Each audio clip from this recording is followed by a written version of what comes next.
আচ্ছা, তো এরপর আমরা বই থেকে একটু দেখব।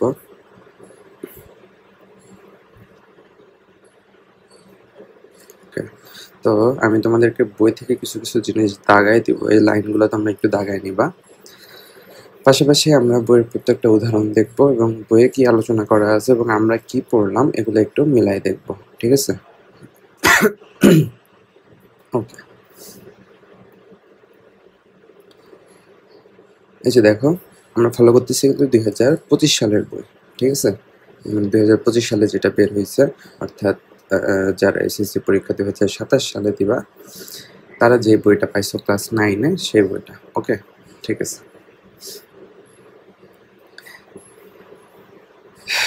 আচ্ছা, এখানে কিছু কিছু জিনিস দাগায় নাও। এই যে যেমন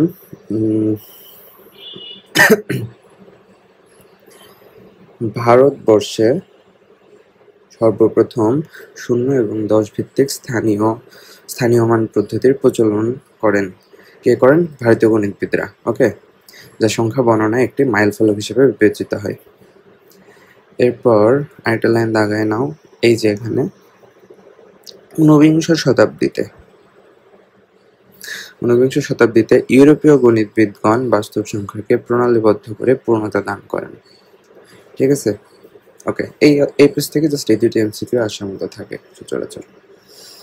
আচ্ছা, এরপর দেখো বাস্তব সংখ্যার শ্রেণীবিন্যাস। তো আমরা বাস্তব সংখ্যার যে ক্যাটাগরিগুলো, এটা কিন্তু দেখছি আমরা, এই যে সবটাও দেখছি যে কিভাবে বাস্তব সংখ্যার বিভিন্ন কি বলে, বাস্তব সংখ্যার ক্লাসিফিকেশনগুলো কি কি সেগুলো। যেমন বাস্তব সংখ্যা হচ্ছে মূলদ সংখ্যা এবং অমূলদ সংখ্যা, মেইনলি দুইটা ভাগে বিভক্ত। তারপর মূলদ সংখ্যার মধ্যে থাকে পূর্ণ সংখ্যা, ভগ্নাংশ। পূর্ণ সংখ্যার মধ্যে থাকে ধনাত্মক, শূন্য, অঋণাত্মক সংখ্যা, এগুলা। ঠিক আছে? তো এই ছকটা তোমরা দেখবা। তো এরপর দেখো প্রত্যেকটা টপিক এখানে আলাদা আলাদাভাবে আলোচনা করা আছে। যেমন প্রথমে স্বাভাবিক সংখ্যা কি, এই সম্বন্ধে একটু আলোচনা করা আছে। তারপর পূর্ণ সংখ্যা, তারপর ভগ্নাংশ বা ভগ্নাংশ সংখ্যা। এই যে দেখো, আমি তোমাদেরকে বলছিলাম না ভগ্নাংশ, বা আমরা ভগ্নাংশ সংখ্যা বলবো। এই যে দেখো, ভগ্নাংশ সংখ্যায়। ঠিক আছে? বা সংক্ষেপে শুধু ভগ্নাংশ বলা হয়। তারপর মূলদ সংখ্যা কি, এটা দেখব। তারপর অমূলদ সংখ্যা, তারপর দশমিক ভগ্নাংশ সংখ্যা, তারপর সসীম দশমিক ভগ্নাংশ। ওকে, এরপর আরো আছে, তোমার পরের পেজে আছে।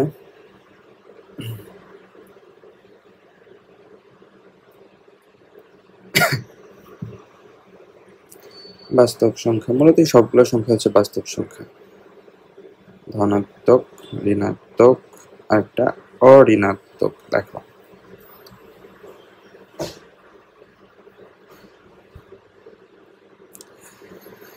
ওকে, তাহলে দেখো স্বাভাবিক সংখ্যা কাকে বলে।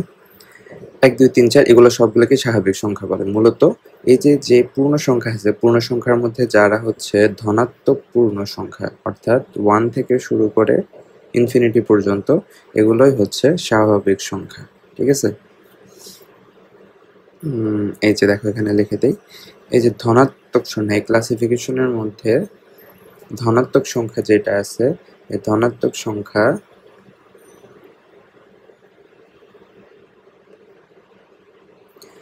এই যে ধনাত্মক সংখ্যা যেটা আছে, এই ধনাত্মক সংখ্যাটাকেই বলা হচ্ছে স্বাভাবিক সংখ্যা। ঠিক আছে? অর্থাৎ স্বাভাবিক সংখ্যা শুরু হয় কোথায় থেকে বলো তো? 1 থেকে।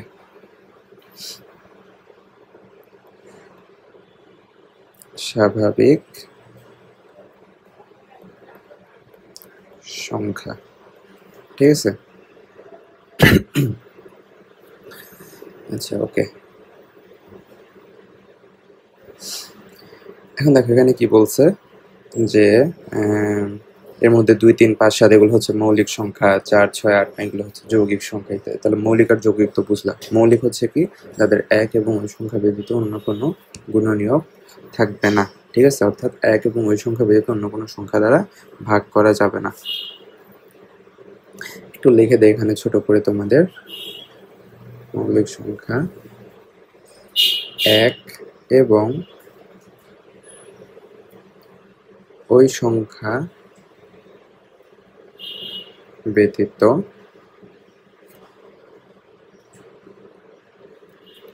অন্য কোনো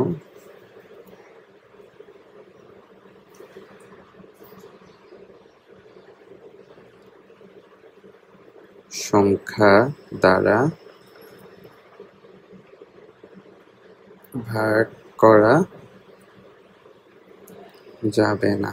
যদি এমন হয় তাহলে সেটা মৌলিক সংখ্যা। ওকে, আর যৌগিক সংখ্যা কি? যাদের 1 এবং ওই সংখ্যা ব্যতীত অন্য সংখ্যা দ্বারাও ভাগ করা যায় তারা হচ্ছে যৌগিক সংখ্যা। আচ্ছা, তারপর কি বলছে দেখো, আরেকটা নতুন জিনিস এখানে, সহমৌলিক সংখ্যা। যে সবাই একটু খেয়াল করো।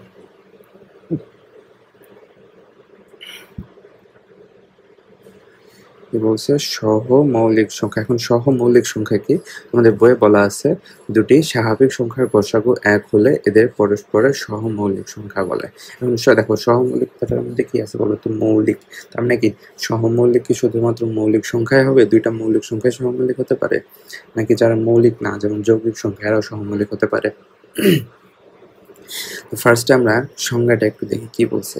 দুইটা সংখ্যার গসাগু 1 হলে তাদেরকে কি বলে? সহমৌলিক সংখ্যা।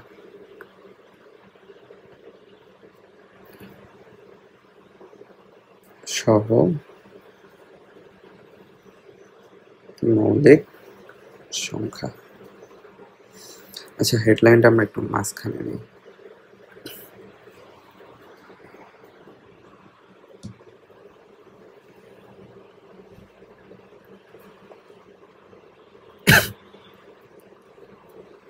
সহমৌলিক সংখ্যা, ঠিক আছে। দেখো তোমাদের বইয়ের সংজ্ঞা কি বলছে? দুটি সংখ্যার গসাগু 1 হলে তারা পরস্পর সহমৌলিক। তাই তো? এটা কিন্তু আমরা সহজভাবে আরো বলি, আসলে গসাগু বলতে কি বোঝায়? গসাগু বলতে বোঝায় তাদের মধ্যে এক ব্যতীত অন্য কোনো সাধারণ উৎপাদক নাই, তাই তো? গসাগু 1 মানে এক ব্যতীত তাদের মধ্যে অন্য কোনো সাধারণ গুণনীয়ক নাই। তো গসাগু 2 মানে কি? তাদের মধ্যে সবচেয়ে গরিষ্ঠ সাধারণ গুণনীয়ক যেটা সেটা হচ্ছে কত? 1, তাই না? এভাবে যদি তোমরা বুঝতে না পারো, সহজভাবে বোঝার জন্য দেখো আরেকটা সংজ্ঞা তোমাদের একটা লিখে দেই। এটা যে শুধুমাত্র দুইটা সংখ্যার মধ্যে হবে এমন না। যদি 3টা সংখ্যা হয় তাহলে এই 3টা সংখ্যায় পরস্পর সহমূল্য হবে, বুঝছো? তো জাস্ট আমরা সংজ্ঞাটা লেখার জন্য এরকম লিখে রাখি যে দুটি সংখ্যার সাধারণ গুণনীয়ক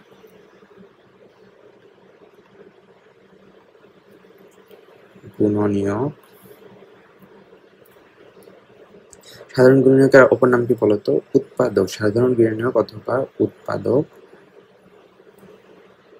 যদি 1 বা 1 হয় তবে কি বলতো? তবে তারা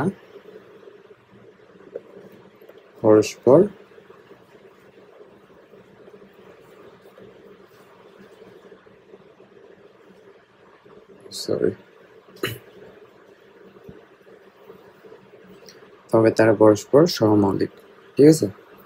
আরো যদি ইজিলি আমরা বলতে চাই তাহলে আমরা বলতে পারি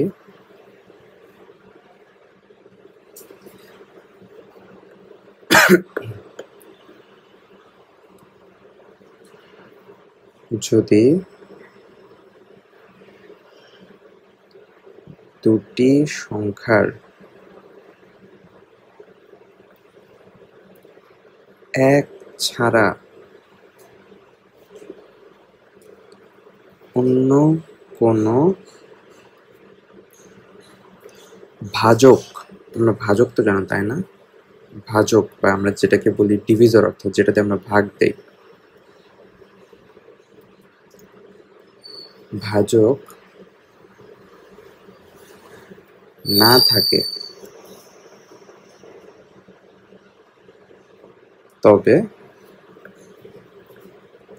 তবে কি বলতো, তারা পরস্পর সহমৌলিক। ঠিক আছে, আচ্ছা দেখো তাহলে কি কি প্রত্যেকটা সংখ্যাতে কমন কি জিনিস বলো তো? এই যে দেখো গসাগু 1, অর্থাৎ যদি গসাগু 1 হয় তবে তারা পরস্পর সহমৌলিক, অথবা যদি উৎপাদক 1 হয়, সাধারণ গুণনীয়ক অথবা উৎপাদক যদি 1 হয়, সাধারণ গুণনীয়ক অথবা উৎপাদক যদি 1 হয়, তিনটা কথার মিনিং কিন্তু একই। ঠিক আছে, আরেকটা কি, যদি 1 ছাড়া অন্য কোনো ভাজক না থাকে, 1 ছাড়া অন্য কোনো ভাজক যদি না থাকে, ঠিক আছে, তাহলে আমরা কি বলবো, তারা পরস্পর সহমৌলিক। বুঝতে পারছো সবাই বিষয়টুকু? এখন আমরা যদি কয়েকটা উদাহরণ দেখি তাহলে আমাদের এই বিষয়টা আরো ক্লিয়ার হয়ে যাবে। আসলে আমরা কিছু উদাহরণ দেখি। ওকে, এই যে দেখো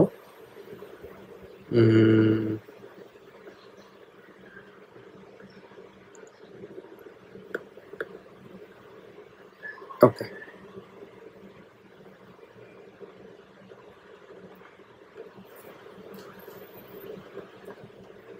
যদি বলা হয় 2 ও 3 পরস্পর সহমৌলিক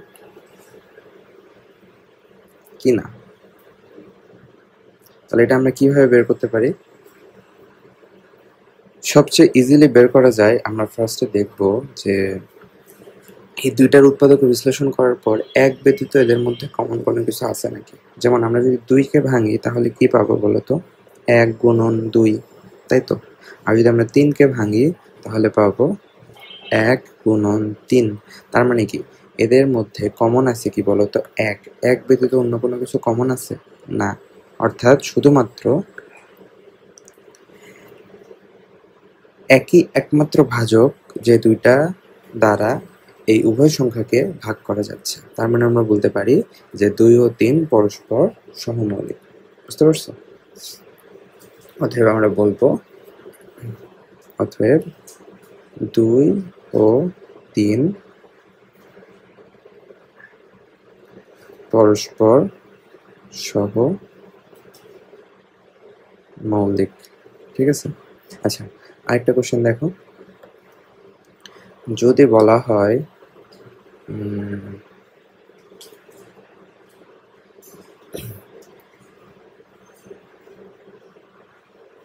7 ও 12 পরস্পর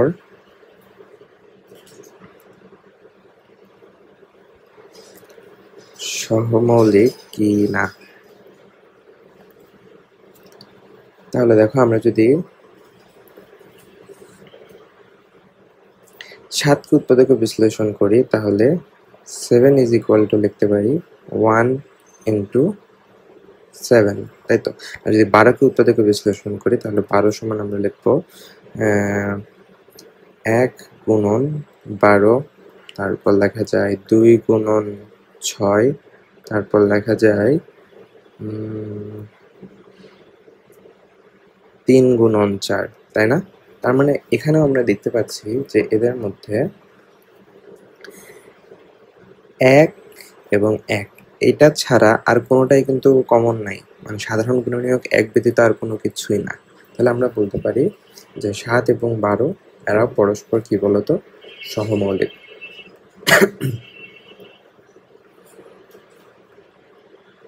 অতএব আমরা বলতে পারি, অতএব 7 ও 12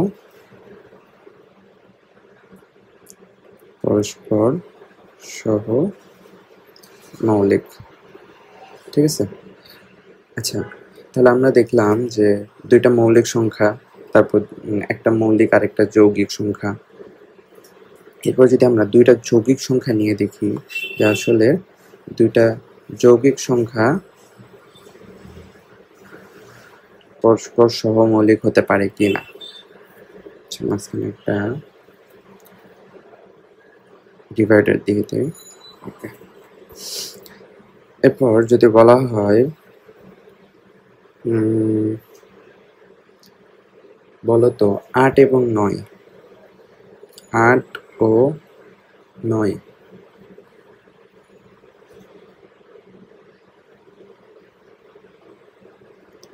পরস্পর সহমৌলিক কিনা। তো আমরা যদি 8কে উত্তর থেকে বিশ্লেষণ করি তাহলে পাবো 8 ইজ ইকুয়াল টু 1 গুণন 8, তারপর লিখতে পারি 2 গুণন 4, তাই তো। এবারে তা লেখা যায় না। আর 9 লিখতে পারি 1 গুণন 9, তারপর 3 গুণন 3। ওকে, তাহলে এখানেও আমরা দেখতে পাচ্ছি যে এদের 1 1 এটা ছাড়া অন্য কোনো সাধারণ গুণনীয়ক নাই। অতএব আমরা বলবো যে এটা পরস্পর সহমৌলিক। অতএব 8 ও 9 পরস্পর সহমৌলিক। ঠিক আছে। ওকে, আরেকটা কোশ্চেন দেখো।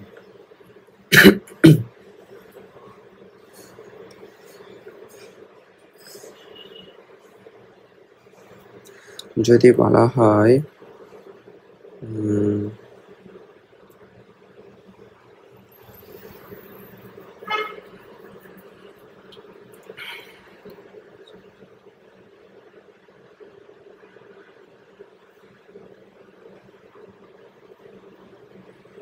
যদি বলা হয় 12 ও 28 এরা পরস্পর সহমৌলিক কিনা।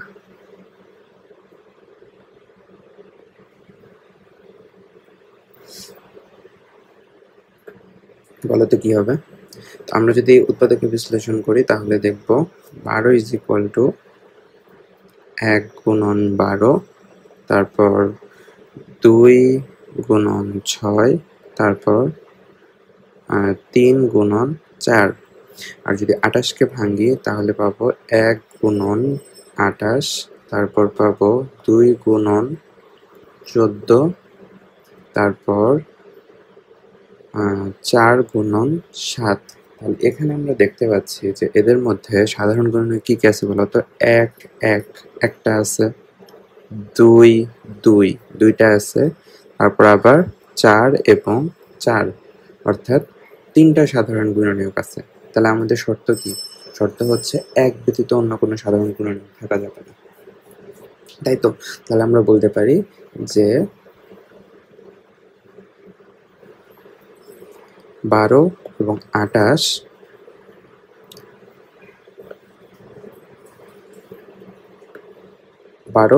28 সহমৌলিক নয়। ঠিক আছে, ক্লিয়ার সবার?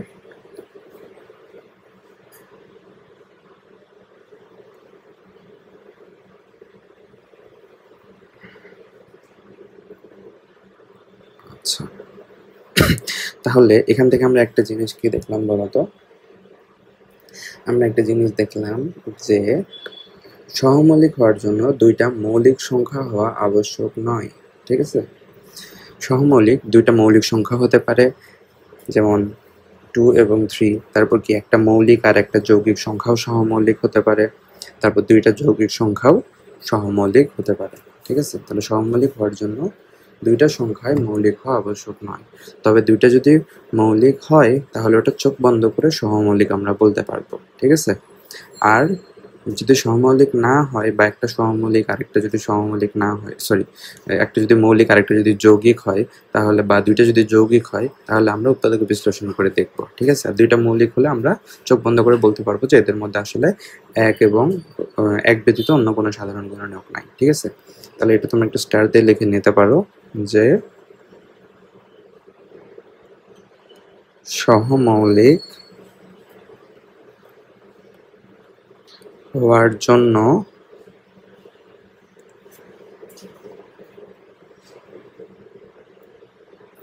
দুইটি সংখ্যা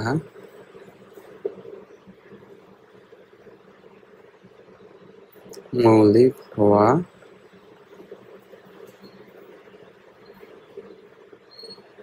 আবশ্যক নয়, ঠিক আছে? সহমৌলিক হওয়ার জন্য অবশ্যই আমাদের কম্পেয়ার করতে হবে দুইটা সংখ্যা মিলে।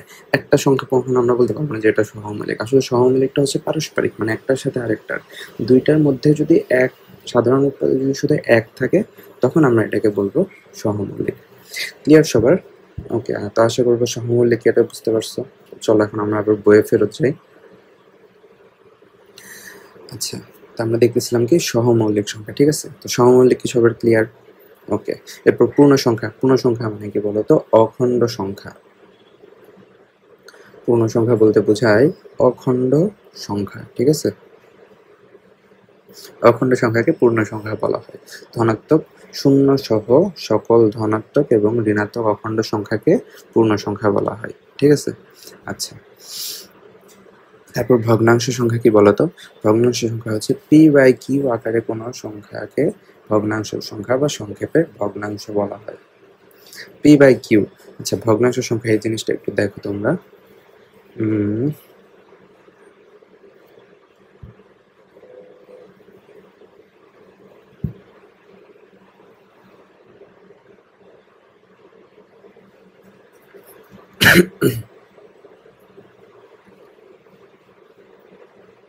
এইটুকু এটুকু তোমাদের আমি স্লাইডে অ্যাড করে দিচ্ছি, ঠিক আছে? ভগ্নাংশ সংখ্যা।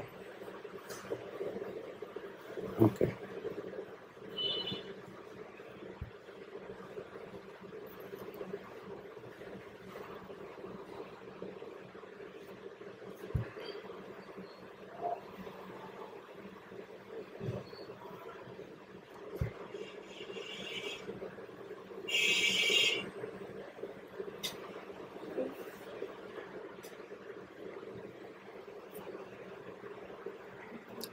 দেখো কি বলছে। ভগ্নাংশ সংখ্যা বা fractional number P by Q আকারের কোনো সংখ্যাকে ভগ্নাংশ সংখ্যা বা ভগ্নাংশ বলা হয়। পি বাই কিউ আকার বলতে কি বুঝাইছে? এখানে আমরা পি বাই কিউ এটা দ্বারা বুঝাইছি পি হচ্ছে লব এবং কিউ হচ্ছে হর, ঠিক আছে? এই লব এবং হর এরা যে কোনো পূর্ণ সংখ্যা হতে পারে। কি? লব এবং হর এরা যে কোনো পূর্ণ সংখ্যা হতে পারে। আচ্ছা, এটা দরকার নেই। লব এবং হর, লব যে কোনো পূর্ণ সংখ্যা হতে পারে, ঠিক আছে? হরও যে কোনো পূর্ণ সংখ্যা হতে পারে, ঠিক আছে? যে কোনো পূর্ণ সংখ্যা হতে পারে, কিন্তু শর্ত দেওয়া আছে। কিন্তু পূর্ণ সংখ্যা মানে কি? সকল ঋণাত্মক সংখ্যা, সকল ধনাত্মক সংখ্যা, তাই তো? এবং শূন্য, যে কোনো কিছু হতে পারে। কিন্তু এই হরের ক্ষেত্রে কিছু বাইন্ডিংস দেওয়া আছে। কিন্তু হর কিউ নট ইকুয়ালস টু 0 এবং নট ইকুয়ালস টু 1, অর্থাৎ কিউ হচ্ছে 1 এবং 0 বাদে যে কোনো পূর্ণ সংখ্যা হতে পারে, তাহলে 1 এবং 0 বাদে পূর্ণ সংখ্যা কি আছে, অর্থাৎ 2 থেকে শুরু করে ইনফিনিটি পর্যন্ত এবং -1 থেকে শুরু করে -ইনফিনিটি পর্যন্ত, তাই তো? এখন 0 এবং 1 কেন হবে না, আমরা কয়েকটা এক্সাম্পল দেখি।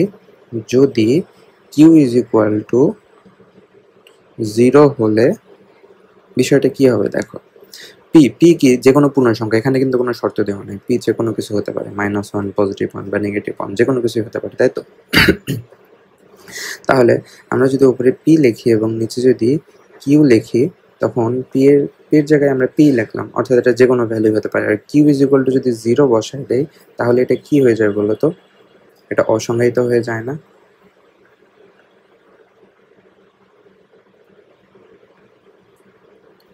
হ্যাঁ, পি ডিভাইড বাই কিউ এটা আসলে কি হয়ে যায় বলো তো? অসংজ্ঞায়িত হয়ে যায়। এই জন্য এখানে একটা শর্ত দিয়ে দেওয়া হয়েছে যে কিউ অর্থাৎ হর কখনো 0 হতে পারে না। আরেকটা শর্ত কি দিয়ে দিছে বলো তো? আরেকটা শর্ত দেওয়া আছে Q equal to not equal to 1। তাহলে কিউ ইকুয়াল টু যদি 1 হয়, তাহলে কিউ ইকুয়াল টু 1 হলে আমরা পি বাই কিউ এটা সমান কি হয়ে যাবে বলো তো? P divided by 1। তাহলে পি ডিভাইড বাই 1 মানে কি? আমরা শুধু পি লিখতে পারি, যেটা আসলে কি বলো তো? পূর্ণ সংখ্যা, ঠিক আছে? তাহলে পূর্ণ সংখ্যা হলে কি আর সেটা ভগ্নাংশ থাকে? অতএব এটি ভগ্নাংশ থাকে না, ঠিক আছে? কি বলছে? কিউ ইকুয়াল টু যদি 1 হয়ে যায়, তাহলে দেখতে পাচ্ছি আমাদের উপরে আমি যেটাই লিখি না কেন, উপরে আমি যে ভ্যালুটাই লিখি না কেন, এটা কি হয়ে যাবে বলো তো? এটা একটা পূর্ণ সংখ্যা হয়ে যাবে। যেমন এখন পি যদি 1 বসাই, তাহলে এটা 1 হয়ে যাবে। পি যদি আমি -1 বসাই, তাহলে -1 হয়ে যাবে। বা -2 বসালে -2 হয়ে যাবে। -3 বসালে -3 হয়ে যাবে। +3 বসালে +3 হবে। 2 বসালে 2 হবে। 0 বসালে 0 হবে। যেটাই হোক সেটা কি একটা পূর্ণ সংখ্যা না? অর্থাৎ পূর্ণ সংখ্যা হলে তো আর একটি ভগ্নাংশ থাকে না, তাই তো? আর এখানে পি এর ভ্যালু তুমি যেটাই বসাও না কেন, এটা কি হয়ে যায় বলো তো? অসংজ্ঞায়িত হয়ে যায়। তাই পি এর ভ্যালু 0 এবং 1 হতে পারে না। আরেকটা কথা কি বলছে দেখো, কিউ পি দ্বারা নিঃশেষে বিভাজ্য নয়। কিউ পি দ্বারা নিঃশেষে বিভাজ্য নয়, অর্থাৎ কিউ এবং পি দুইটা নিঃশেষে বিভাজ্য হতে পারবে না। কিউ দ্বারা পি নিঃশেষে বিভাজ্য নয়, একটু ভুল করছি।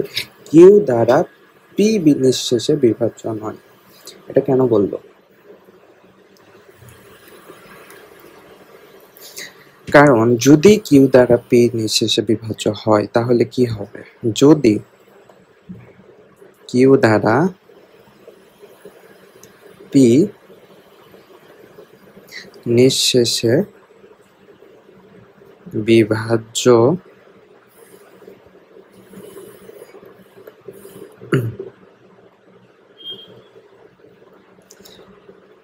হয়, যদি পি দ্বারা নিঃশেষে বিভাজ্য হয়, তাহলে কেমন হবে দেখো। নিঃশেষে বিভাজ্য মানে কি বলতো? আমরা যদি কিউ দ্বারা পি কে ভাগ করি, তাহলে এখানে আমাদের ভাগশেষ কত আসবে? ভাগশেষ 0, তাই তো? মানে কি ভাগশেষ 0 আসবে, অর্থাৎ এটা নিঃশেষে বিভাজ্য হয়ে যাবে। তাহলে হবেটা কি আসলে দেখো, যেমন আমরা যদি উদাহরণ ধরে নেই, সেটা হচ্ছে কিউ ইজ ইকুয়াল টু যদি আমরা 9 ধরি এবং P is equal to Q is equal to যদি আমরা 3 ধরি এবং পি ইজ ইকুয়াল টু যদি আমরা 9 ধরি, তবে এই বিষয়টা কেমন হয় দেখো।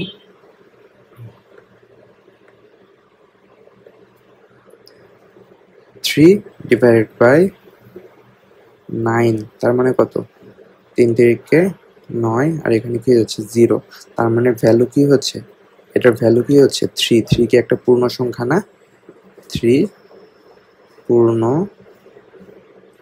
সংখ্যা, এটা কোনো ভগ্নাংশ নয়। ভগ্নাংশ নয়, তাহলে যেহেতু ভগ্নাংশ থাকতেছে না, তাহলে আমাদের বুঝতে হবে যে পি এবং কিউ নিঃশেষে বিভাজ্য হওয়া যাবে না। এটা যদি আমরা আরো ইজিলি দেখি, দেখো এই ভাগটাকে আমরা কিভাবে লিখতে পারি বলতো?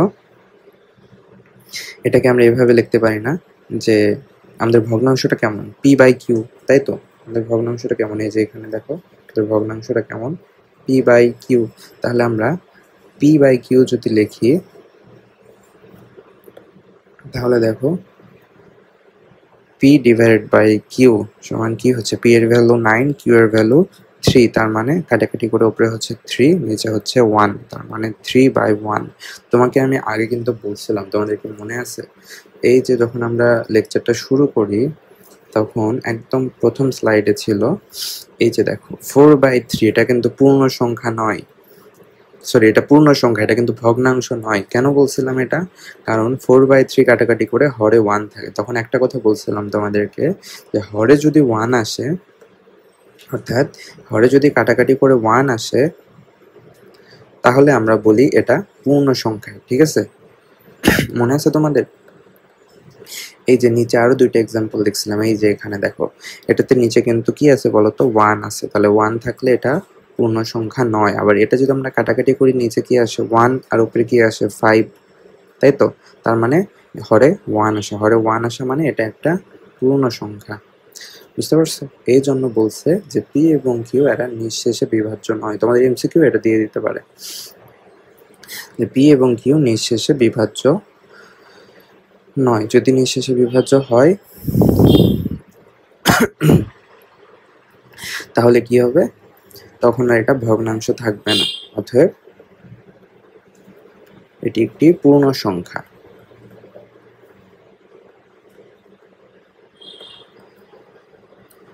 বুঝতে পারছো সবাই? ওকে, এই তিনটাই হচ্ছে তোমাদের শর্ত। তাহলে একটা ভগ্নাংশ হওয়ার শর্ত কি? যদি পি বাই কিউ একটা ভগ্নাংশের মানে জেনারেল ফর্ম হিসেবে যদি আমরা ধরে নিই পি বাই কিউ একটা ভগ্নাংশের জেনারেল ফর্ম, তাহলে এই পি বাই কিউ ভগ্নাংশ হওয়ার শর্ত হচ্ছে এই কিউ কখনো 0 হতে পারবে না, কিউ 0 হলে অসংজ্ঞায়িত হবে, 1 হলে পূর্ণ সংখ্যা হবে, এবং পি কিউ নিঃশেষে বিভাজ্য হলেও কি হবে বলতো? এটা একটা পূর্ণ সংখ্যা হবে। ওকে,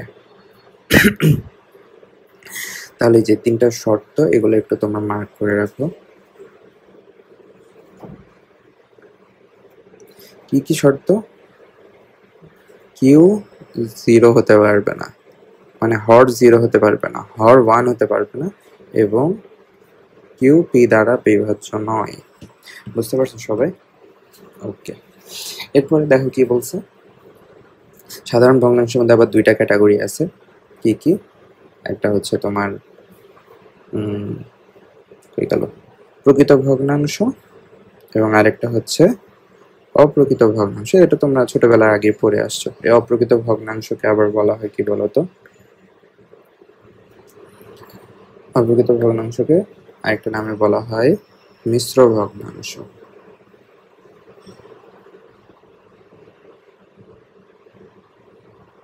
এটা মেইনলি একই জিনিস, ঠিক আছে, জাস্ট প্রকাশের রীতি দুইটা ভিন্ন। যেমন এই 4/5 এটাকে যদি আমরা মিশ্রতে কনভার্ট করি, তাহলে কি হবে বলতো? 1 ইন্টু এক সমস্ত 1, তারপর হবে এখানে 1/4, তাই তো? 4 × 4 এটা একটা 5। তোমরা এটা আগে শিখছো না ছোটবেলায়? সেম ভাবে এটা কি বলতো? এটা মিশ্র রূপ, ঠিক আছে, মিশ্র ভগ্নাংশ। জাস্ট প্রত্যেকটা অপ্রকৃত ভগ্নাংশকে মিশ্র ভগ্নাংশে রূপান্তর করা যায়। এখন প্রকৃত আর অপ্রকৃত ডিফারেন্সটা তো তোমরা জানোই। সেটা হচ্ছে লব যদি বড় হয়, হর যদি ছোট হয় তাহলে হয় অপ্রকৃত, লব যদি ছোট হয়, হর যদি বড় হয় তাহলে হয় কি বলতো? মিশ্র। এই যে এই দুইটা শর্ত দেওয়া আছে। পি বাই কিউ, পি কি? পি হচ্ছে লব এবং কিউ হচ্ছে হর, অর্থাৎ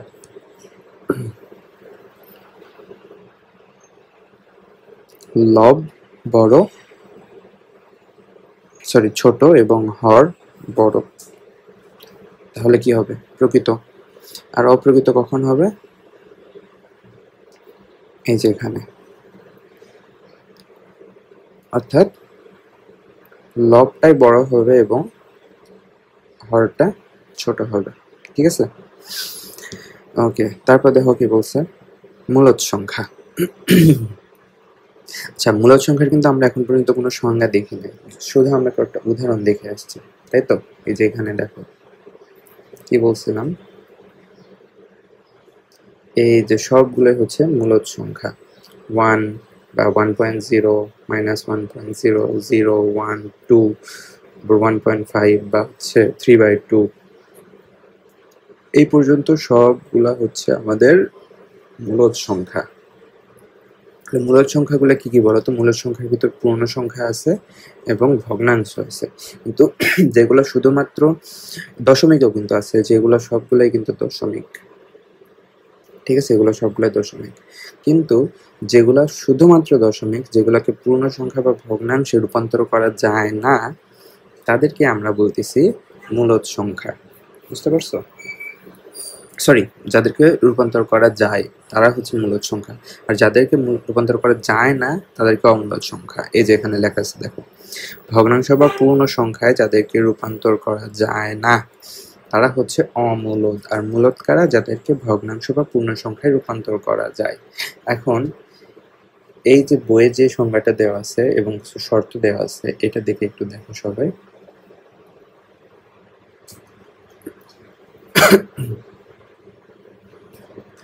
এ দেখো, মূলদ সংখ্যার একটা সংজ্ঞা দেওয়া আছে।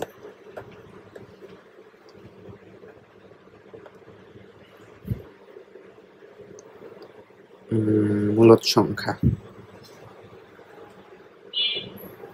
ওকে, হ্যাঁ এটুকু নিলেই হবে। আসো একটু দেখি আমরা এখন।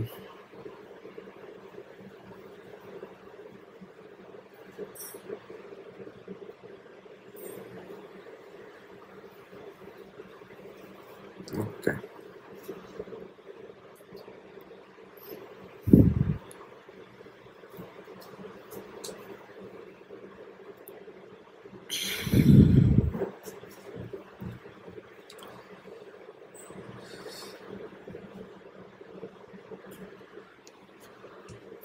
আচ্ছা এটা অ্যাড হয়ে গেল। দেখো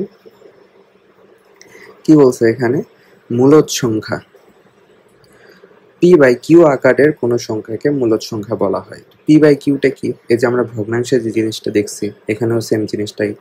p হচ্ছে লব এবং q হচ্ছে হর, লব এবং হর।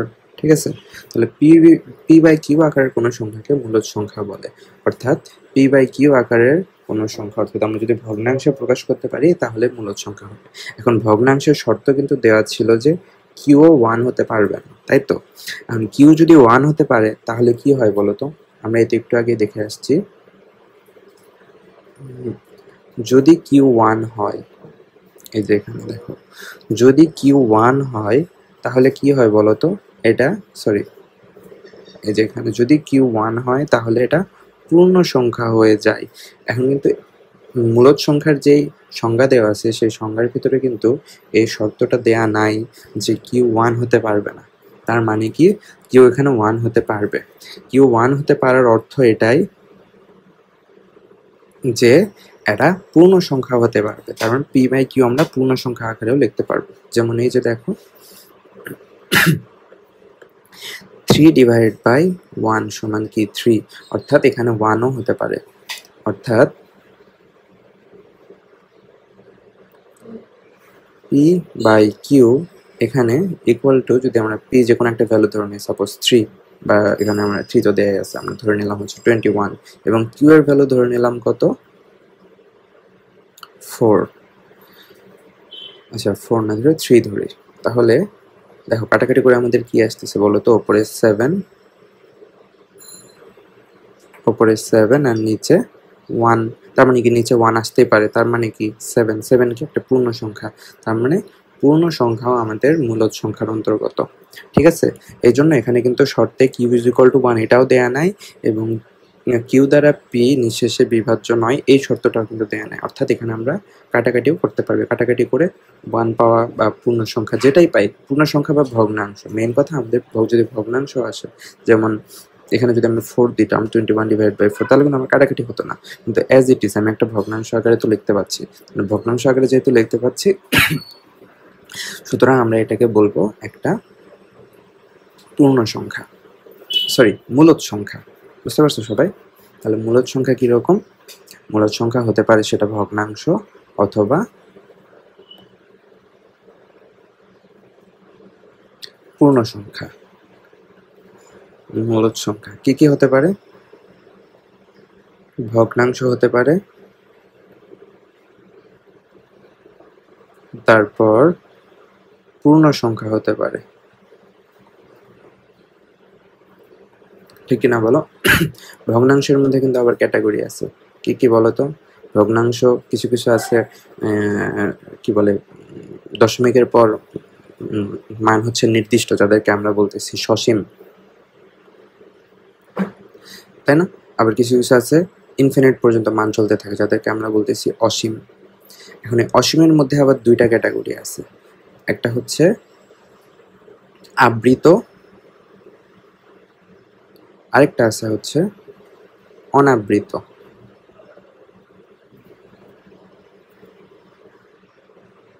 এখন যে অনাবৃত যেটা আছে এইটা কিন্তু তোমার মূলদ সংখ্যা নয়। অনাবৃত মূলদ সংখ্যা নয়, শুধুমাত্র আবৃত যারা আছে, অর্থাৎ অসীম আবৃত, অসীম এবং আবৃত যারা, তারা হচ্ছে মূলদ সংখ্যা। সেখানে মূল লিখছি না, এটা হচ্ছে তোমার মূলদ সংখ্যা। বুঝতে পারছো? ওকে। আর অনাবৃত, অসীম অনাবৃত যারা, তারা কি বলতো? তারা হচ্ছে অমূলদ সংখ্যা। অমূলদ সংখ্যাকে p/q আকারে লেখা যায় না। বুঝতে পারছো সবাই? এই যে তাহলে কি p/q আকারের সংখ্যা, এবং এখানে শর্ত কিন্তু শুধুমাত্র একটা। কি শর্ত? q নট ইকুয়াল টু 0, কারণ q 0 হলে কি এটা অসংজ্ঞায়িত হয়ে যায়, মানে অসংজ্ঞায়িত কোনো কিছু নিয়ে তো আমরা আলোচনা করবো না।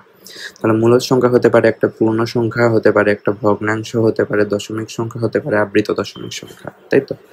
কিন্তু অনাবৃত দশমিক হতে পারবে না। যদি অনাবৃত হয় তখন সেটাকে আমরা বলি অমূলদ। আর অমূলদের সংখ্যাই বলছে যে p/q আকারে প্রকাশ করা যায় না, ঠিক আছে? অর্থাৎ ভগ্নাংশ বা পূর্ণ সংখ্যা আকারে প্রকাশ করা যায় না। এক্ষেত্রেও শর্ত একটাই, এই p/q অর্থাৎ q নট ইকুয়াল টু 0 এবং q1 বা 2 বা যেটাই হোক না কেন, 1 2 হলে তো এটা মূলদ সংখ্যা হয়ে যাবে, অর্থাৎ p/q আকারে লেখাই যাবে না। বুঝতে পারছো? ওকে। p/q আকারে লেখা যায় না কোনগুলাকে?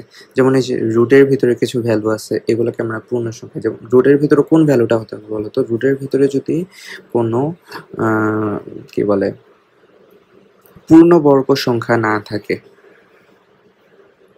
তখন তাকে আমরা অমূলদ বলবো। যেমন দেখো, যদি আমরা এই যে রুটের ভিতরে কি আছে বলো তো? 2। রুটের ভিতর 2 কিন্তু আমরা ভ্যালু জানি না, 1.4 সামথিং সামথিং চলতে থাকে, কিন্তু এই যে 1.41 এরকম সামথিং থাকে। কিন্তু রুটের ভিতর যদি একটা পূর্ণবর্গ সংখ্যা থাকে, তাহলে কিন্তু আমরা তখন আর অমূলদ বলতে পারবো না, কারণ রুটের ভিতর 4 ইজ ইকুয়াল টু আমরা জানি এটার ভ্যালু হচ্ছে 2। বুঝতে পারছো?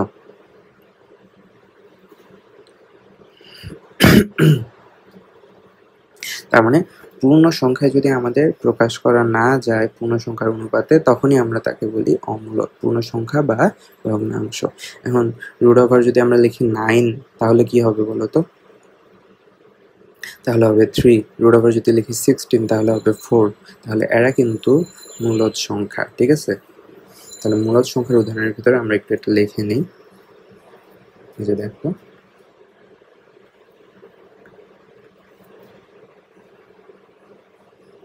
root over 4, root over 9,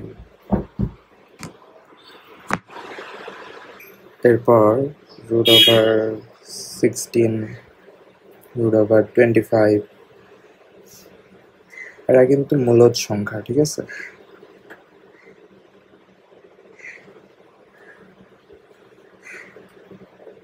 তাহলে আমরা একটা কথা বলতে পারি যে, এই সাইড একটু লিখে নাও, কি কথা সেটা?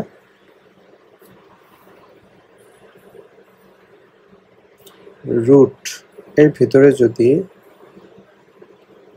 পূর্ণ বর্গ সংখ্যা থাকে তাহলে রেজাল্টটা হবে মূলদ। ঠিক আছে, আর যদি পূর্ণবর্গ সংখ্যা বাদে অন্য কোনো সংখ্যা থাকে তাহলে তাদেরকে বলা হয় অমূলদ। ঠিক আছে, পূর্ণবর্গ সংখ্যাগুলো কি বলতো? পূর্ণবর্গ সংখ্যা হচ্ছে, অর্থাৎ মানে আমরা কোনো একটা সংখ্যাকে স্কোয়ার করে যে সংখ্যাগুলো পাই সেগুলো হচ্ছে পূর্ণবর্গ সংখ্যা। যেমন 1 থেকে 100 পর্যন্তের প্রত্যেকে যদি আমরা স্কোয়ার করি তাহলে আমরা কি কি পাবো? দেখো, 1 এর স্কোয়ার করলে পাই 1, তাহলে 1 পূর্ণবর্গ। 2 স্কোয়ার করলে পাই 4, তাহলে 4 হবে পূর্ণবর্গ। তারপরে 3 স্কোয়ার করলে হয় 9, 9 পূর্ণবর্গ। 4 স্কোয়ার করলে হয় 16, 16 পূর্ণবর্গ। এইভাবে 10 স্কোয়ার করলে হয় 100, তাহলে 100 হচ্ছে পূর্ণবর্গ। 11 স্কোয়ার করলে হয় 121, এটাও একটা 121, এটাও একটা পূর্ণবর্গ। এরকম বুঝতে পারছো? তাহলে আমরা কোনো একটা পূর্ণ সংখ্যাকে বর্গ করে যে সংখ্যাটা পাই সেই সংখ্যাকে বলি পূর্ণবর্গ সংখ্যা, এবং পূর্ণবর্গ সংখ্যাকে বর্গমূল করলে আবার আমরা সেই আগের সংখ্যাটাই ফেরত পাই। বুঝতে পারছো? ওকে, আচ্ছা, এরপরে দেখো দশমিক ভগ্নাংশ সংখ্যা। আচ্ছা, দশমিক সংখ্যা আমরা কি বুঝলাম বলতো? দশমিক সংখ্যা বা দশমিক ভগ্নাংশ সংখ্যা, এখানে বলা হচ্ছে দশমিক ভগ্নাংশ। দেখো, দশমিক ভগ্নাংশ, ঠিক আছে, অথবা আমি বলবো দশমিক ভগ্নাংশ সংখ্যা। মানে দশমিক কথাটা থাকলে এটা বুঝবো হচ্ছে ডেসিমাল ফ্র্যাকশনাল নাম্বার বা এটা দশমিক সংখ্যা। তো দশমিক সংখ্যা কোনগুলো হয় বলতো? এখানে দেখো, মূলদ সংখ্যা এবং অমূলদ সংখ্যাকে দশমিক দিয়ে প্রকাশ করা হলে তাকে দশমিক ভগ্নাংশ বলে। অর্থাৎ আমরা মূলদ এবং অমূলদ, মূলদ আর অমূলদ নিয়ে কি গঠিত বলতো? আমাদের মূলদ আর অমূলদ উভয়টা নিয়ে কিন্তু বাস্তব সংখ্যা গঠিত। আমরা কিন্তু এই যে দেখো, এখানে একটা লাইন লিখছিলাম,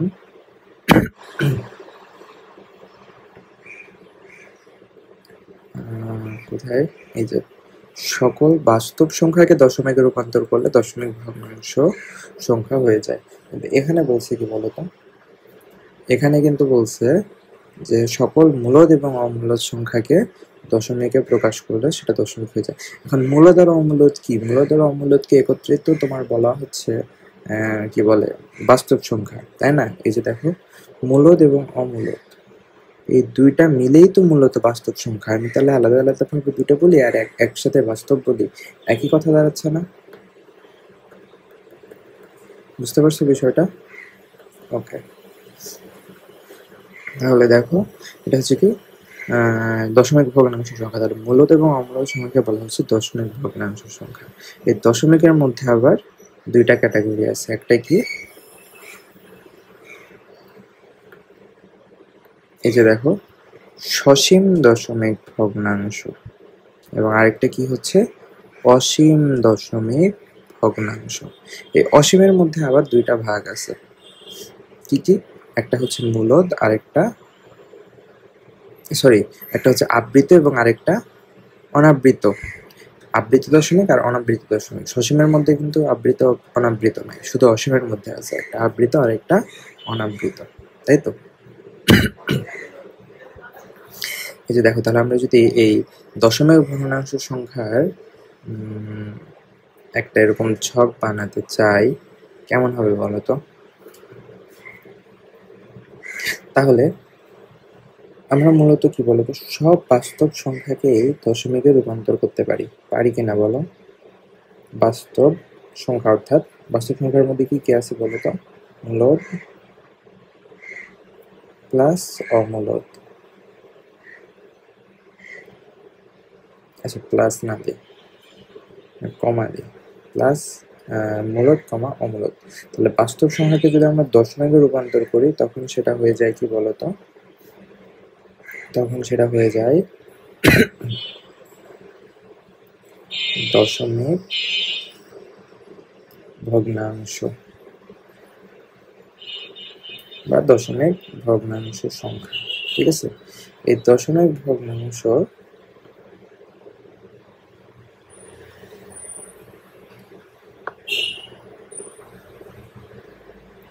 এই দশমিক ভগ্নাংশটা দুই প্রকার। কি কি? একটা হচ্ছে সসীম এবং আরেকটা অসীম। এই সসীমের মধ্যে কোনো ক্যাটাগরি নাই, অর্থাৎ সসীম শুধু সসীম। এই অসীমের মধ্যে এসে আবার দুইটা ক্যাটাগরি আছে, একটা কি আবৃত এবং আরেকটা হচ্ছে অনাবৃত। ঠিক আছে, আমি একটু উদাহরণ দেখি, তাহলে আর একটু ক্লিয়ার হয়ে যাবে। সসীমের মধ্যে কি কি আছে বলতো? সসীম দশমিক, যেমন 12.125 বা 12.6697, এগুলো হচ্ছে সসীম, অর্থাৎ দশমিকের পর 2 ঘর, 3 ঘর, 4 ঘর, 5 ঘর বা 10 ঘর পর্যন্ত, বা 20 ঘর যেটাই হোক, মানে এটা হচ্ছে লিমিটেড। মানে এই কয় ঘর পর্যন্ত এর মান গেলে আমাদের একটা এক্সাক্ট ভ্যালু দেয় এবং একে আমরা ভগ্নাংশে রূপান্তর করতে পারি। কিন্তু অসীম কি? অর্থাৎ যারা চলতেই থাকে, যেমন অসীমের মধ্যে আছে 1 এরকম চলতে থাকতে পারে, কিংবা 2.0000000 এরকম চলতে চলতে লাস্টে যায় হয়তো বা কোথাও একটা 1 হবে। আমরা আসলে জানি না। আচ্ছা, এটা এই উদাহরণটা না দিই, এটা পরে বুঝতে অসুবিধা হবে। সাপোজ এটা 1 ধরে নিই আমরা, 1 এরকম চলতেই থাকবে। তারপরে আর কি হতে পারে? হতে পারে 2.69696969 এরকম চলতে আছে, তাই তো? মানে কি এখানে দেখো দুইটা দুইটা করে রিপিট হচ্ছে, মানে এটাও হচ্ছে অসীম আবৃত। অসীম আবৃত কি কি হতে পারে? আচ্ছা, এই সবগুলো আমরা অসীমের মধ্যে অসীম আবৃত, অনাবৃত করে একটু দেখি। দেখো 1.78244 141 এরকম ধরে, এটা কোনো মানে আবৃত হচ্ছে না বা কোনো প্যাটার্ন নাই, তাহলে আমরা এটাকে বলি তখন অনাবৃত। বুঝতে পারছো? এই দুইটা ক্যাটাগরি। তাহলে অসীমের মধ্যে থাকতে পারে একটা আবৃত এবং আরেকটা অনাবৃত। আবৃতর মধ্যে হবে কিরকম দেখো, এই যে 1.12 এরকম যদি চলতে থাকে এটা আবৃত হয়। তারপর যদি থাকে 4.67 এইটুকু আসছে, তারপরে 1 এরকম যদি চলতে থাকে এটাও আবৃত। এখানে কিন্তু দেখো বোঝার বিষয় আছে, প্রথম দুইটা কিন্তু আবৃত না, কিন্তু তারপর থেকে আবৃত, কিন্তু ওভারঅল আমরা এটাকে আবৃত বলবো। ঠিক আছে, তারপরে যদি এরকম থাকে 4.9, তারপরে আছে হচ্ছে 434343 এরকম, এটাও আবৃত। তারপরে হতে পারে 12.678 এরকম চলতে আছে, এটাও আবৃত। তারপরে হতে পারে 9.201, তারপরে সাপোজ 461 এটাও আবৃত। কারণ কি দেখো, এখানে এই যে প্রথম তিনটা এটা রিপিট নাই, কিন্তু এরপরে আবার তিনটা তিনটা করে রিপিট হচ্ছে, তাই তো? এখানে দেখো তিনটা তিনটা করে রিপিট হচ্ছে। এখানে দেখো প্রথম এটা কিন্তু রিপিট নাই, তারপরটা যে রিপিট হচ্ছে। তার মানে লাস্টে দেখবো, আমরা লাস্টের দিকে যদি দেখি আমাদের সেম জিনিসগুলো এরকম রিপিট থাকতেছে, তাহলে আমরা তখন সেটাকে বলি পুনরাবৃত্তি। প্রথমে একটা দুইটা বা তিনটা এরকম অনাবৃত থাকতে পারে, এরপর যদি ফাইনালি লাস্টে দেখি যে একটা প্যাটার্ন ফলো করে যাচ্ছে, তখন আমরা তাকে বলি আবৃত। ঠিক আছে, আর অনাবৃত মানে শুরু থেকে এর কোনো প্যাটার্ন থাকবে না। বুঝতে পারছো? ওকে, তাহলে আবৃত এবং অনাবৃত দুইটা বিষয় ক্লিয়ার তো তোমাদের?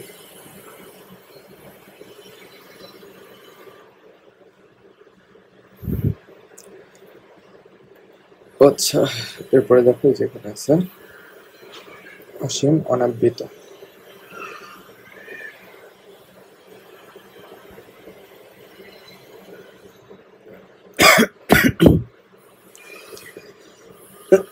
ও, এখানে আরেকটা জিনিস দেখো, এই যে অনাবৃত যেটা, এটাকে এরকম ডট ডটের বদলে আমরা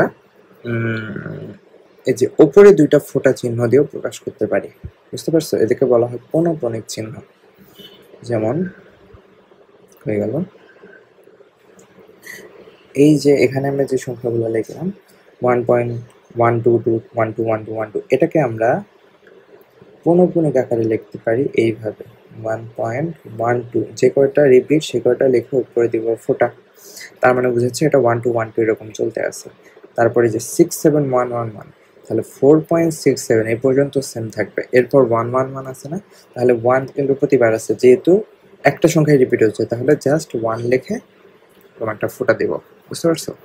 তারপর যদি এখানে 3টা থাকে দেখো, আচ্ছা এরপরে দেখো 4.9433, তাহলে 4.9, তাহলে 9 দশমিকের পর 9 কিন্তু রিপিট হচ্ছে না, তাহলে 9 যেরকম আছে এরকমই রেখে দেবো। তারপর যেখান থেকে রিপিট শুরু সেখান থেকে আমরা পুনঃপুনি দিব, তাহলে 43 হচ্ছে রিপিট, তাহলে 43 একবার করে লিখে উপরে পৌনঃপুনিক চিহ্ন।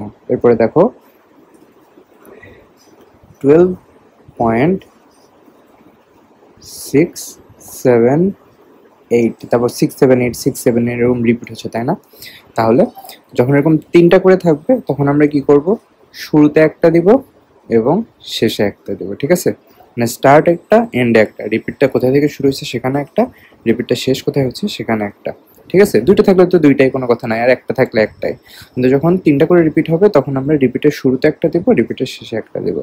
যেমন দেখো পরেরটাতে 9.201, এই পর্যন্ত কিন্তু রিপিট নাই, দশমিকের পর 201, এই দুইটা কিন্তু কোনো রিপিট নাই, তাহলে এই দুইটা অ্যাজ ইট ইজ লিখবো, এর উপর ডট ডট কোনো কিছু দেওয়া লাগবে না। এরপর থেকে রিপিট শুরু হবে, তাহলে 461 থেকে রিপিট হচ্ছে, তাহলে 4 শুরুতে একটা দিব এবং শেষে একটা দিব, ঠিক আছে? তার মানে 4 থেকে 1 পর্যন্ত এটা রিপিট হতেই থাকবে। ওকে, এই যে 5.165, এখানে শুধু দেখো 3টা যেহেতু আছে, প্রথমটা শেষটার উপর পুনঃপুনিক আছে, তাহলে এটাকে যদি আমরা এরকম বিস্তৃত করে লিখি তাহলে হবে 5.1654, তারপরে 654 এরকম চলতে থাকবে, ঠিক আছে? ওকে,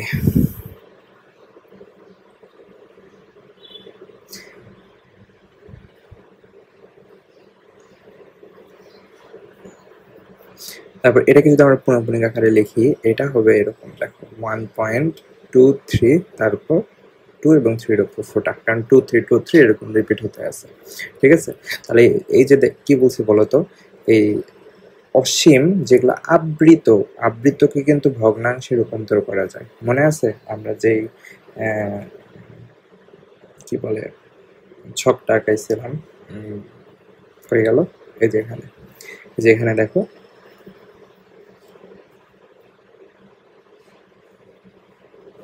অসীম আবৃত যেটা, অসীম অনাবৃত যেটা, এদেরকে আমরা ভগ্নাংশ বা পূর্ণ সংখ্যায় রূপান্তর করা যায় না, কিন্তু যারা অসীম আবৃত, কারা? এই যে দেখো, যারা হচ্ছে অসীম আবৃত, এদেরকে ভগ্নাংশে রূপান্তর করা যায়, এদেরকে ভগ্নাংশে, আচ্ছা দেখা যাচ্ছে কি কালারটা, রূপান্তর করা যায়। আচ্ছা কালারটা চেঞ্জ করে দিই,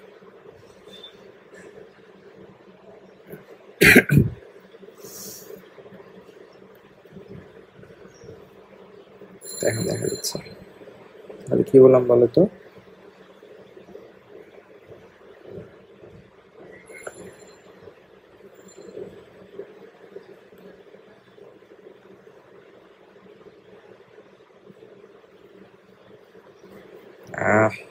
ওকে,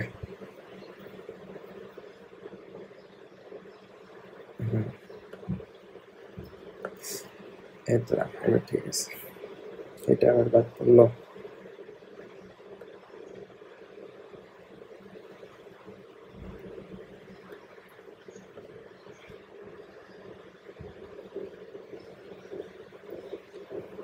তাহলে যারা অসীম আবৃত দশমিক তাদেরকে কিন্তু ভগ্নাংশে রূপান্তর করা যায়, বলছিলাম তোমাদেরকে। ওকে, দেখো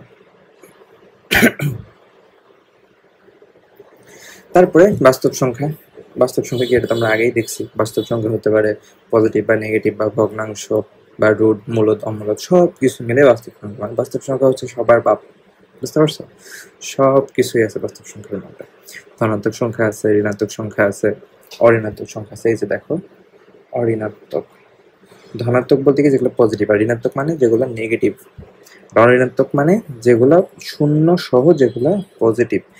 অঋণাত্মক পূর্ণ সংখ্যা কোনগুলো বলতো? এই যে যারা হচ্ছে পূর্ণ সংখ্যার মধ্যে থাকবে এবং জিরো সহ সকল ধনাত্মক হচ্ছে অঋণাত্মক পূর্ণ সংখ্যা। তাহলে অঋণাত্মক পূর্ণ সংখ্যা হচ্ছে জিরো প্লাস ধনাত্মক পূর্ণ, আর শুধুমাত্র যারা ধনাত্মক পূর্ণ সংখ্যা এদেরকে বলা হচ্ছে স্বাভাবিক সংখ্যা, বুঝতে পারছো? তাহলে অঋণাত্মক সংখ্যা, অঋণাত্মক পূর্ণ সংখ্যা, তারপরে ধনাত্মক সংখ্যা, একটা স্বাভাবিক সংখ্যা।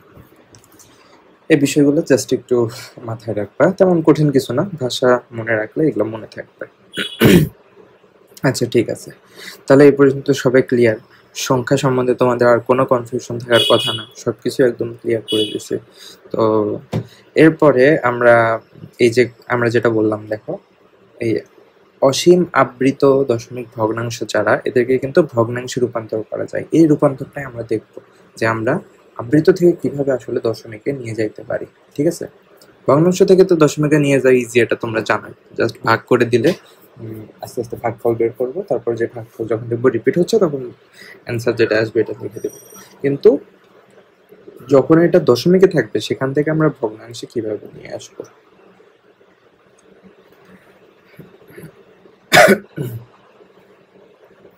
এই যে দেখো দশমিক ভগ্নাংশ, যে আচ্ছা আবৃত দশমিক ভগ্নাংশ, তাহলে এটা হচ্ছে তোমার, এটা কি আকারে আছে দেখো, এখানে ভাগ দিছে, ভাগ দিছে মানে এটা আছে তোমার মেইনলি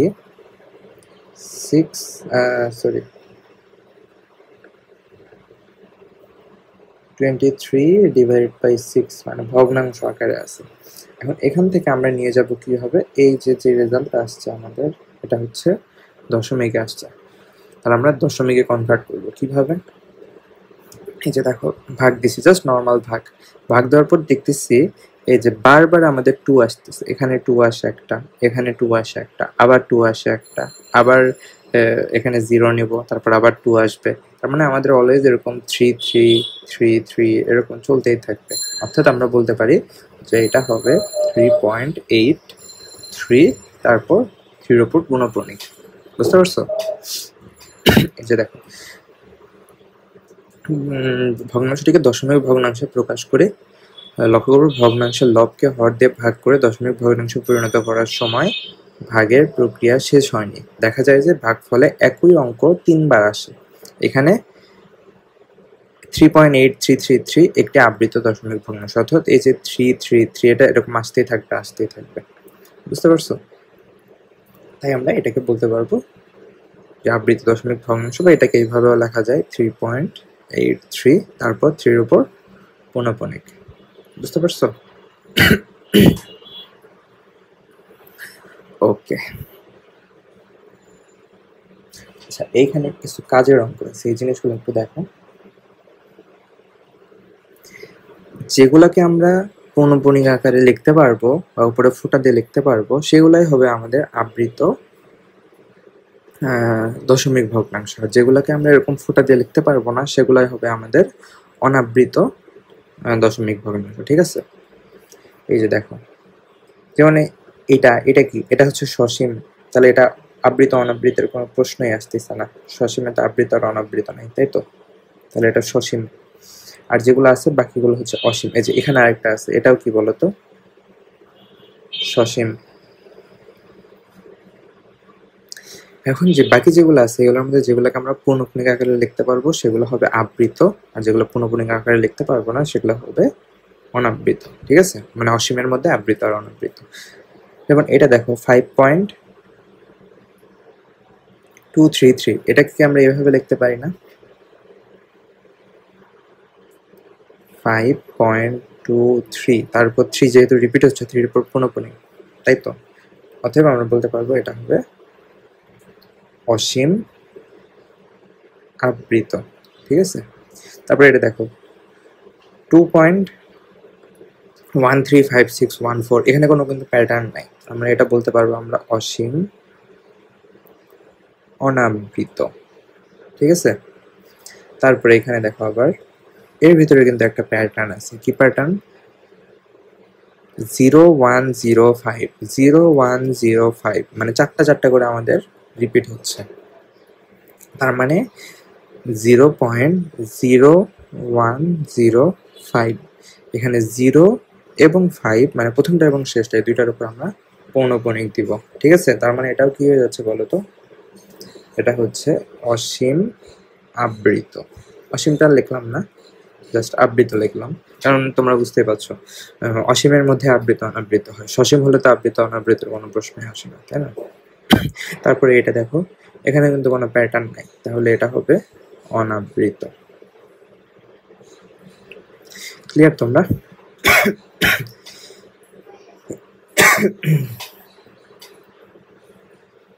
ওকে,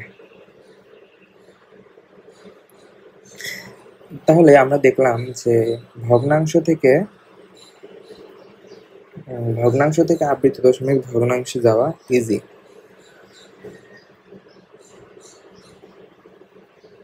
সেখানে আমাদের লিখে দিই, কোশ্চেনের মতো করে লিখে দিই, তাহলে তোমরা বুঝতে পারবে। ঠিক আছে,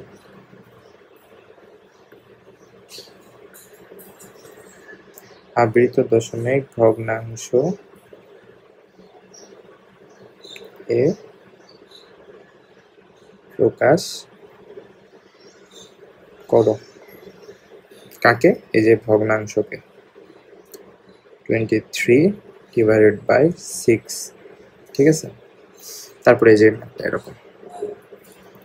তাহলে আমরা আবৃত দশমিক ভগ্নাংশ প্রকাশ দেখলাম কোথা থেকে? ভগ্নাংশ থেকে। এখন আবৃত দশমিক ভগ্নাংশ থেকে কিভাবে আমরা ভগ্নাংশে যেতে পারি?